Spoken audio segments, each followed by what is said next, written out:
And hopefully better peering and profiling strategies might help to be able to spot bad actors in a network.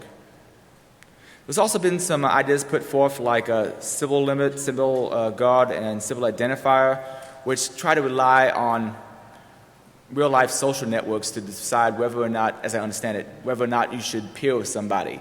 But after the whole Robin Sage event, yeah, people will peer with anyone. People will allow other people to say to their friends, even if they're not. The next class of attacks I'm going to talk about are traffic analysis attacks. And as I said before, academia really likes to focus on traffic analysis attacks, though I really think the application layer stuff is where most people are going to have issues as far as their identity being revealed. But there's all sorts of classes of this. And there's a lot of subtle variations on how people are profiling this traffic. It could be things like timing of data exchanges, the total amount of data someone sends in their network, tagging of the traffic by colluding peers so that, hey, I'm the first hop, I mess with the data, I pass it along, later on I see it again, I'm going, oh, so I know you, the person that contacted me on this node back here, so I can make a connection there. Also, it generally takes a more powerful adversary to pull off, and it's really hard to defeat in low latency networks. By low latency, I mean things like HTTP where you expect a quick response. Email systems, well, those can be made somewhat more resilient. But to give you an example, this is an example of a one-way mesh network. Your ISP's view of it might be something more like this. Once it gets out of your connection, they may not know who else is talking to it, but they can watch all the traffic going to and from you and may still be able to do some kind of correlation from that. But let's go back to the earlier example. Let's say all the data is encrypted as in Tor, and someone controls both your first hop and your last hop. Well, you send in 5 megs of data. They send back 8 megs of data, and this may also have timings to it, like how many seconds between each exchange of data. Well, if they control both the first hop and the last hop, well, even if the information is encrypted, they can go, this person sent 10 megs of data, and I just received 10 megs of data on the exit point, and at the exit point I can actually unencrypt it and look at it. I can kind of draw a connection there. Or if they see a protocol that sends 2K of data, waits 3 seconds, sends 4K of data, and they see that same pattern later on, even though it's encrypted and encrypted with a different key later on, just that pattern, that profile, they can use to de-anonymize. Another example might be timing correlations. Like I was saying, there was that whole delay between exchanges, between different nodes in the darknet. They can also do things like DDoS nodes they know that are in the path and try to cause a certain pattern in that timing by overloading a server and making it delay other packets so they can impose the timing themselves. If they happen to be in the path, they can try to pulse the data flow and tag it via timing, though both Tor and I2P, I believe, sign the data they're sending, so they can't directly tag it, but they might be able to tag it via timing. I'm not sure. I need to look deeper into the protocols for that. Also just change load in the path like I was mentioning before. Mitigation, of course, more routers help. The more routers you have, the more people you have to bounce through. More cover traffic will help because the more other people out there talking, the more confusing it would be to an adversary trying to figure out who's talking to who. Entry guards may help, and entry guards is a concept that Tor uses where essentially you have a certain set of points that are always going to be your first hop, and then you might somewhat randomly choose from there on out.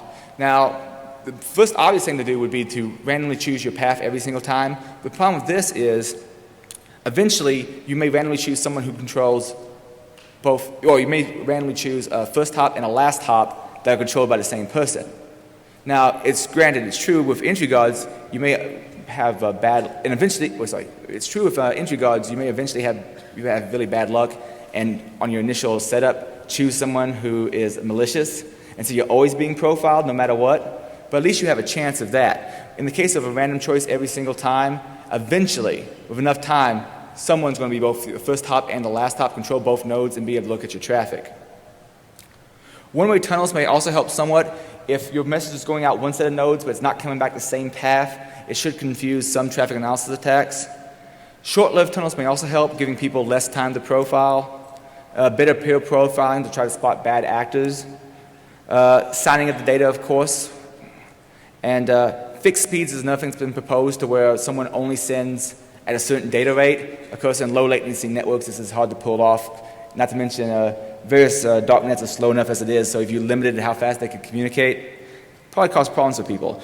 There's also the idea of padding and chaffing, to where basically you pad a message so people can't see how big it is, and later on you drop off some of that extra added useless data so that the same message is 5K here, 20K here, 4K here, and it still gets out, but it's harder to know whether or not it was the same message originally. The problem with this, of course, is it takes up extra bandwidth. Also, non-trivial delays, making a message wait a while before it's sent out, can also confuse an attacker.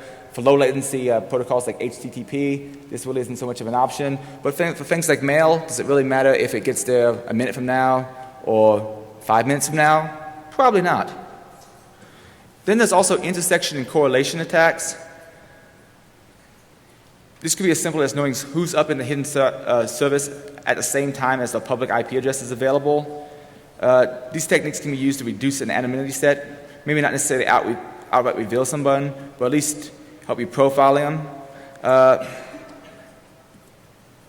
You can use various harvesting attacks to find out who's inside of a darknet, so that you can try to contact them outside the darknet and use information from that, plus the existence inside the darknet to figure out who they are. To give you an example of that, I'm using ping, but a better example would be an HTTP request. You might make an HTTP request to a bunch of nodes you know are inside of the darknet. Well, first you check a bunch of hidden services to see whether or not they're up now. Then a bunch of suspect nodes on the public internet. You may send a request to each one of them and see if they're up at the same time. And if you do that profiling over a long enough period, you may eventually be able to figure out, okay, this particular hidden service or EAP site is down. At the same time, this particular IP address is down. And be able to correlate that those two are possibly the same. You can also do various things to cut down the number of checks. 1 minute? Okay. What service software is running on the EAP site? I mentioned that somewhat before. You can harvest as many of these IPs as possible. Is the web server on the public-facing IP running the same daemon? You can make a vhost request and see if you can get the EAP site from the public-facing IP address. And if so, yippee, you've found what box that is. Mitigations, well, more nodes helps. Being a smaller needle in a larger haystack. Giving less data also helps, which is a good thing why I2P we pulled out the server header in newer versions. Making harvesting and scraping harder. Check out my article on de-anonymizing I2P later on, and I go into a lot more details of how those attacks work. Various links out there for if you want more information on this, and this is all on your DEF CON CD. And thanks to the conference organizers for having me, to Nasty for helping me to get to DEF CON, my buddies from DerbyCon and the ISD podcast, and of course the Open Icon library for some of the artwork I used. Events and questions, which I'll be doing back in the room.